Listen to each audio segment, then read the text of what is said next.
সামগ্ৰিক দেখা গৈছে পুনৰ বিগত উপনিৰ্বাচনৰ পিছত এইবাৰ 2026 চনৰ নিৰ্বাচনৰ প্ৰাক মুহূৰ্তত দেখা গৈছে সামগ্ৰী সমষ্টিত পুনৰ গুণ্ডাৰাজ আৰম্ভ হৈছে। সামগ্ৰীত মাৰপিটৰ দৰে ঘটনা সংঘটিত হৈছে আৰু আজি এই ঘটনা সংঘটিত হৈছে সামগ্ৰী সমষ্টিৰ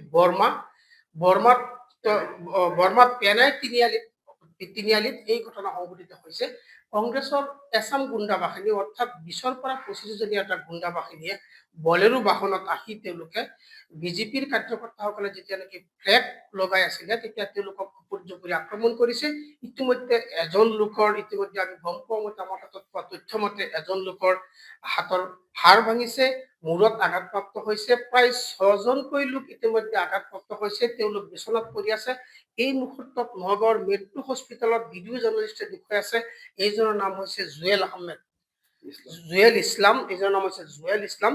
তেখেতৰ এইটো হাত তেওঁৰ এই লেফ্ট হাতখনৰ এই হেণ্ডখনৰ ইয়াত 3টা কামিহাড় ভাগিছে, মূৰত আঘাতপ্ৰাপ্ত হৈছে, অচেতন অৱস্থাত আছে, চিকিৎসাধীন অৱস্থাত আছে। সামগ্ৰী হস্পিটেলত আৰু প্ৰায় 4-5জন লোক গুৰুতৰভাৱে জখমপ্ৰাপ্ত হৈছে, তেওঁলোক আহত অৱস্থাত আছে, তেওঁলোক চিকিৎসাধীন হৈ আছে।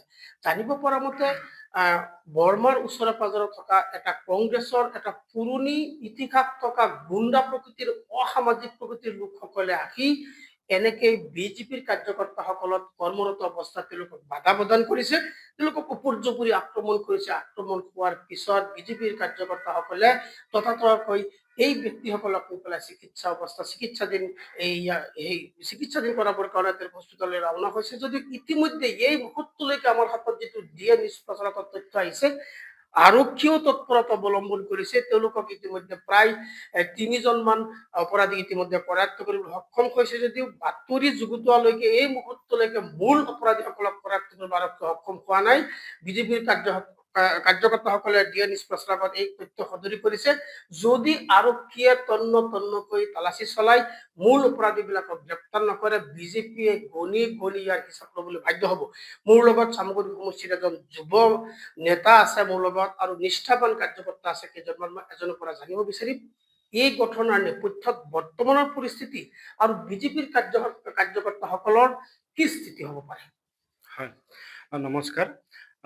আপোনালোকে ইতিমধ্যে গম পাইছে সামগ্ৰী সমষ্টিত কংগ্ৰেছী গুণ্ডা বাহিনীয়ে পূৰ্বৰ দৰেই এইবাৰো তেওঁলোকে আমাৰ ভাৰতীয় জনতা পাৰ্টীৰ কাৰ্যকৰ্তাসকলক আজি সামগ্ৰী সমষ্টিৰ পেনাইত উপৰ্যুপৰি আক্ৰমণ কৰি প্ৰায় আমাৰ 6জন কৰ্মীক ইতিমধ্যে গুৰুতৰভাৱে আহত কৰিছে।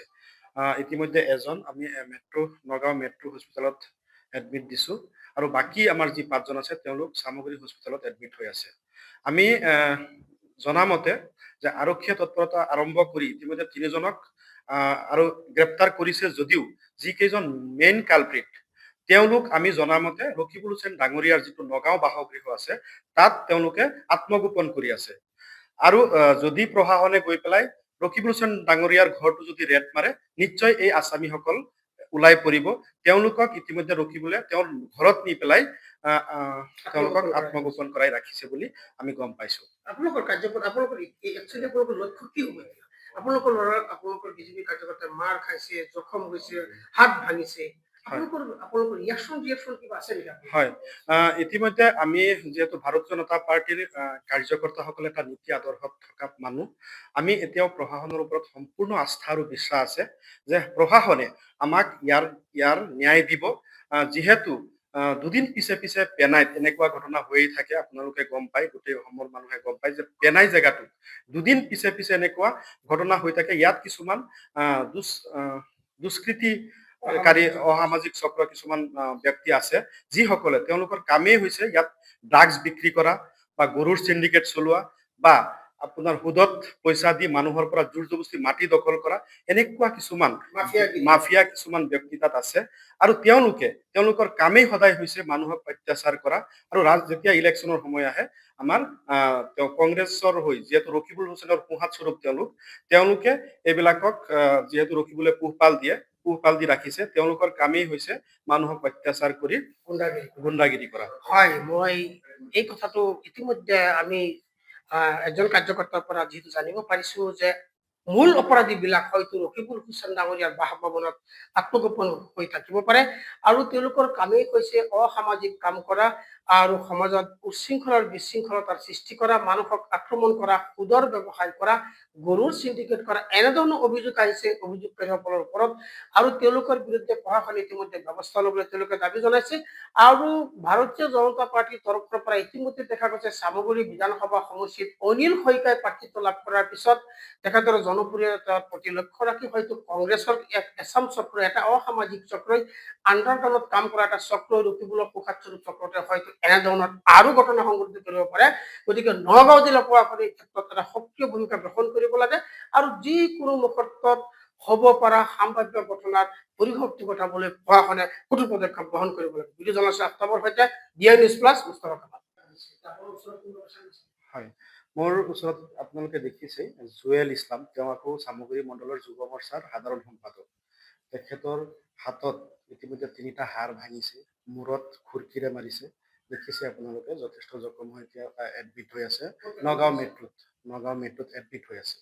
আৰু বাকী আমাৰ 5জন চামগুৰি হস্পিটেলত তেওঁলোক এতিয়াও চিকিৎসাধীন অৱস্থাত আছে। আপোনালোকে জানে এই চামগুৰি সমষ্টিৰ পেনাই কি ক'লে? হয়, তেওঁলোকে উদ্দেশ্য প্ৰণোদিতভাৱে, পূৰ্ব পৰিকল্পিতভাৱে তেওঁলোকে গাড়ীত, বলেৰো বাহনত তেওঁলোকে হাতিয়াৰ, পিষ্টল, বিভিন্ন ধৰণৰ সামগ্ৰী, চোকা সামগ্ৰী তেওঁলোকে লগত লৈ আজি তেওঁলোকে পূৰ্ব পৰিকল্পিতভাৱে এই ঘটনাটো তেওঁলোকে কৰে।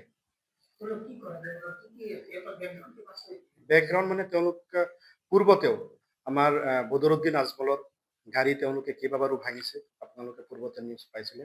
কিছুদিন পূৰ্বে আমাৰ এক্স MLA আব্দুল আজিজ, তেখেতৰো গাড়ী ভাঙি তেওঁক যথেষ্ট জখম কৰিছিলে। আমাৰ আৰু কেইবাজনো বিধায়ক, যেনেকৈ জাকাৰিয়া হওক আছিলে, আৰু মুজিবুৰ প্ৰফেচাৰ বুলি MLA আছিলে, তেখেতকো তেওঁলোকে ব্যক্তিগতভাৱে শাৰীৰিকভাৱে আক্ৰমণ কৰিছিলে পূৰ্বতে। লগতে মোৰ ঘৰতো কেইবাবাৰো উপৰ্য কৰি তেওঁলোকে আক্ৰমণ কৰিছিলে। মোৰ দেউতাককো তেওঁলোকে আক্ৰমণ কৰি যথেষ্ট ধৰণে বেয়া কৰিছিলে। তেওঁলোক এজন হৈছে যুৱ কংগ্ৰেছৰ সমষ্টি কমিটিৰ প্ৰেচিডেণ্ট, এজন আছে জিলা পৰিষদৰ হাজবেণ্ড আৰু মণ্ডল প্ৰেচিডেণ্ট গেৰুৱা জিপিৰ। তেওঁলোকৰ নেতৃত্বত এটা 20-30 জনীয়া এটা টিম তেওঁলোকে দুদিন ধৰি একদম হাতত পিষ্টল লৈ আজি ৰাতিপুৱাও আমাৰ গেৰুৱা তিনিআলিতো তেওঁলোকে গৈ আমাৰ মানুহক অপেন তেওঁলোকে পিষ্টল দেখাইছে, যদি কংগ্ৰেছ নকৰে তেওঁলোকে গুলিয়াই হত্যা কৰিব বুলি কৈছে আজি ৰাতিপুৱা। যোৱাকালিও তেওঁলোকে জোৰ জবস্তি এই হাতিয়াৰ লৈ গৈ পেলাই আমাৰ 2টা কাৰ্যালয় তেওঁলোকে জোৰ জবস্তি তলা ভাঙি তেওঁলোকে এই আমাৰ কাৰ্যালয়ত বহুত যথেষ্ট মাল চামান আছিলে, সেইখিনিও তেওঁলোকে বলপূৰ্বকভাৱে তেওঁলোকে সেইখিনি ডকাইতি কৰি লৈ যায়। লগতে তেওঁলোকে গৰুৰ চিণ্ডিকেট চলায়, তাৰপিছত বিভিন্ন ধৰণৰ মাটিৰ ব্যৱসায় তেওঁলোকে আমাৰ কি কয় সুদত তেওঁলোকে পইচা দি বহুতো মানুহক মাটি পৰ্যন্ত বিক্ৰী কৰাই তেওঁলোকে পইচা উদ্ধাৰ কৰিছে। এনেকুৱা বিভিন্ন ধৰণৰ তেওঁলোকৰ ওপৰত আগতে এজাহাৰ আছে। কিন্তু আমি প্ৰশাসনৰ ওপৰত এতিয়াও আমি ভৰসা আছে বা আশা কৰিছো, আমাৰ মুখ্যমন্ত্ৰী ডাঙৰীয়াৰ ওপৰতো আমি আশা কৰিছো বা দাবী জনাইছো, যাতে এওঁলোকৰ বিৰুদ্ধে কঠোৰতকৈ কঠোৰতম যাতে তেওঁলোকৰ ওপৰত একশ্যন লয়। অন্যথা আমি ভাৰতীয় জনতা পাৰ্টিৰ কাৰ্যকৰ্তাসকলো আমি চাই আছো যে প্ৰশাসনে কি একশ্যন লয়। যদি নলয়, আমাৰ ভাৰতীয় জনতা পাৰ্টি চামগুৰি সমষ্টিৰ কাৰ্যকৰ্তাসকল আমি ওলাই আমি ইয়াৰ বিহিত নহ'লে ব্যৱস্থা ল'বলৈ আমি বাধ্য হম। হয়, তেওঁলোকে যিহেতু আমিতো এইবাৰ আপোনালোকে দেখিছে ইতিমধ্যে তেওঁলোকে 2টা ঘটনা কৰি পেলাইছে, তেওঁলোকে আৰম্ভ কৰিছে আৰু ইয়াৰ পৰিসমাপ্তি আমিও কৰিম যদি প্ৰশাসনে একশ্যন নলয়। মই আছো বৰ্তমান ৰাজ্যিক সংখ্যালঘু মৰ্চাৰ সদস্য, সংখ্যালঘু মৰ্চা চামগুৰি সমষ্টিৰ FIR দিয়া হৈছে। আসামী ইতিমধ্যে 3জন আসামী এৰেষ্ট হৈছে আৰু মেইন যিকেইজন কালপ্ৰিট আছে সেইকেইজন এতিয়াও পলাতক অৱস্থাত আছে। অতি সোনকালে যাতে তেওঁলোকক প্ৰশাসনে হয় এনকাউণ্টাৰ কৰক তেওঁলোকক ধৰি, নহ'লে তেওঁলোকৰ ঘৰ বাৰী ইয়াৰ পৰা উচ্ছেদ কৰিবলৈ আমি তীব্ৰভাৱে দাবী জনাইছো। হয়, তেওঁলোকৰ গোটেই আপোনালোকে যদি তাত গৈ পেলাই খবৰ লয় সাধাৰণ মানুহৰ মানুহক যদি গৈ পেলাই সোধে তেওঁলোকৰ কামেই এইটো। আপুনি চাব জোৰ জুলুম কৰি মানুহৰ মাটি দখল কৰা, আমাৰ পেনাইত মছজিদৰ মাটি পৰ্যন্ত তেওঁলোকে জোৰ জবৰদস্তি কৰি দখল কৰিছে, চৰকাৰী মাটি দখল কৰিছে।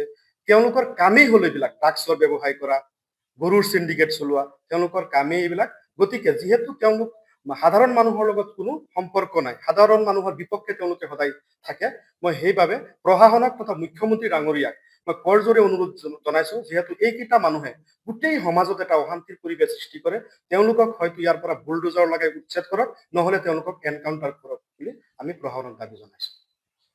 আছে এরকম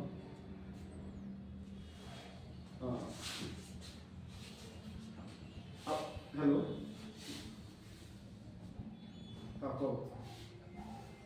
অনকা হয়েছে ন পচিয়াই আছে তুমি মা শুনো তুমি শুনো ঠিক আছে না আমি পচিয়ে তোমার নাম হয়ে গেছি পচিয়ে তুমি সাথে যেন কোনো কারণ থাকবে হ্যাঁ এটা তো না হ্যাঁ হয়ে গেছে